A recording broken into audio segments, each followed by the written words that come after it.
Based on the multi-award-winning comic book created by best-selling writer Brian Michael Bendis and artist Michael Avon Oeming, Powers is the story of homicide detective Christian Walker, a former superhero who lost his powers under devastating circumstances.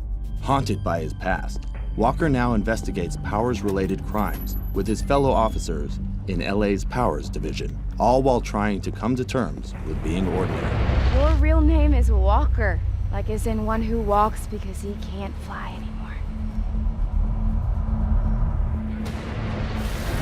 Set in Los Angeles against today's celebrity-obsessed culture and 24-hour news cycle, Powers takes place in a world where everybody with a superpower is searching for fame and fortune.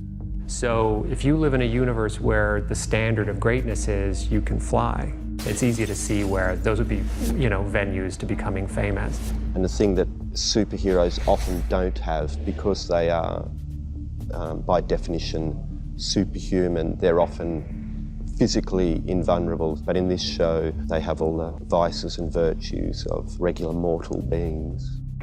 In Powers, we have a story where people have powers and they don't care what they do with them. Just like real humans do in this world. If they get to a position where they have fame, then some people just do what the hell they want with it. These kids, you don't have to respect them, but respect the fact that a fireball could come shooting out of someone's chest if he gets worked up.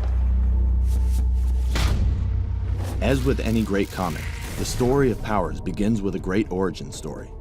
Before he was a fan favorite on some of Marvel Comics' biggest properties, Brian Michael Bendis created Powers as a passion project with his good friend, artist Michael Avon Oeming.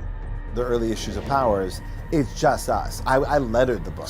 You're doing everything you can to get the book published.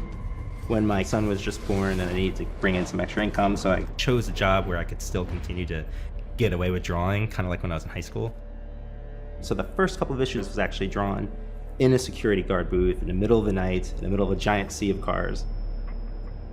Its unique point of view on the world of superheroes earned Powers the prestigious Eisner Award for Best New Series and a huge cult following. A passionate fan base made casting for Powers especially pressure-filled. But the show's creators weren't focused on matching the look of the comic book characters. It was always about the acting choices first and the visuals second. This was about the characters from the inside out, not from the outside in. Sharlto Copley plays the fallen power turned detective Christian Walker, and he, for one, relished taking on the role.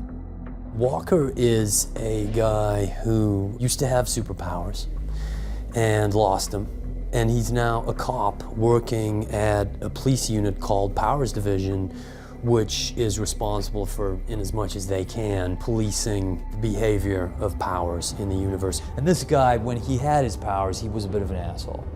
And so losing him humbled him, and he's kind of wondering how would he be if he could get them back? Would he be a better person this time?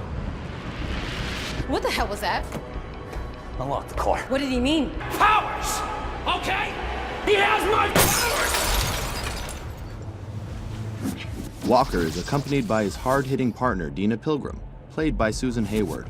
The response to Deena was anything you'd ever want as a storyteller. But that made casting, I wouldn't say difficult, but what are we gonna do? We gotta find Deena. When we saw Susan Heyward, her audition tapes, within 10 seconds, we're like, am I crazy? Am I getting too excited about somebody that quickly? But she immediately felt like Deena. I play Deena Pilgrim. She is a police detective who gets paired up with Christian Walker, who is an ex-Power. And so my job is to find a way to make that partnership work and solve cases. The biggest star in the Powers world is the beautiful and iconic Retro Girl, played by Forbes. She's truly altruistic about what she's doing. She truly believes in doing good in this world, which I think is also what causes her so much suffering. And what superhero story would be complete without a villain? In Powers, Eddie Izzard plays Wolfe, the killer with a complicated past involving Walker. How does it feel, Christian? In your heart, I mean. How does it feel to be powerless? Known for telling high-quality stories within video games, PlayStation was looking to create its first original scripted series. And as we were kind of trying to decide where we might want to find a place for it, who else might be interested in it, PlayStation came in and they said, this feels like it's a great fit. Working with PlayStation and Sony directly, we're completely involved. So this is our vision on screen. And by debuting on PlayStation Network, the show creators knew that they could take the kind of risks that a regular cable network might not allow. We are a rated R independent comic about superheroes at their worst, and we needed a home like PlayStation.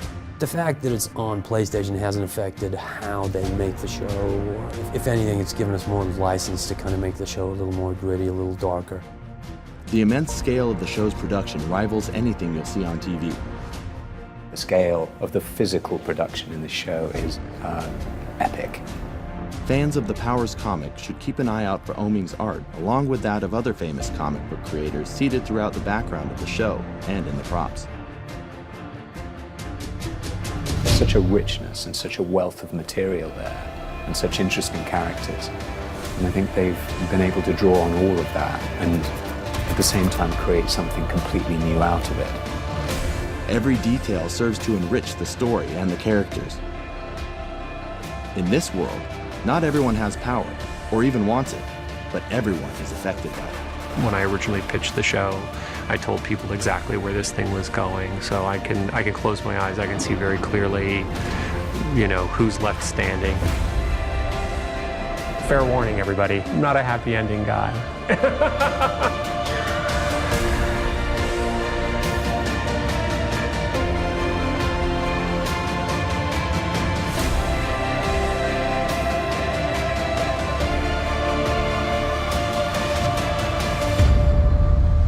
Tune in for the series premiere on March 10th and stream new episodes Tuesdays on PlayStation Store.